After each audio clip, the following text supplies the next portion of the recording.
দিয়ে বাইক চালিয়ে যাচ্ছেন এক যুবক। এমন অবাক করা এক দৃশ্যে মাতোয়ারা হয়েছেন সবাই। তবে স্ট্যান্ডবাজিতে মুগ্ধতায় ছড়াননি শুধু, ওই যুবক করেছেন বিশ্ব রেকর্ডও। জর্জিয়ার ওই মোটরসাইকেলিস্টের নাম জর্জি গাখেলাদোজে। কৃষ্ণ সাগরে তীর ঘেঁষা কবুলেটি থেকে পটি শহরে পানির ওপর দিয়ে 33 কিলোমিটার বাইক চালিয়েছেন এই যুবক। গেল 11 সেপ্টেম্বর ধারণ করা ভিডিও ফুটেজে দেখা যায় বিশেষ ধরনের একটি মোটরসাইকেলে চড়ে ঢেউ ঠেলে এগিয়ে যাচ্ছেন এই যুবক। পরে তীরে পৌঁছাতে উৎসুক দর্শকরা তাকে করতালির মাধ্যমে স্বাগত জানিয়েছে।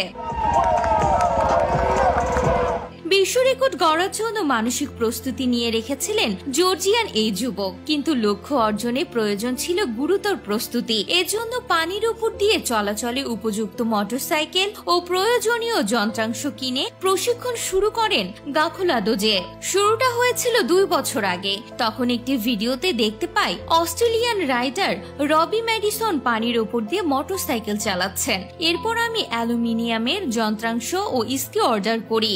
এগুলো অ্যাসেম্বল করে আমি কৃত্রিম জলধারার টিবিলিসি সাগরে যাই। তখন আমি প্রশিক্ষণ নেওয়া শুরু করি। প্রথমবারের চেষ্টাতেই প্রায় 500 মিটার পথ পাড়ি দিয়ে সক্ষম হয় এই যুবক। পরবর্তী চেষ্টায় পাড়ি দেন 1 কিলোমিটার পথ, এরপর 2 কিলোমিটার। এভাবে ধীরে ধীরে নিজেকে প্রশিক্ষিত করে তোলেন তিনি।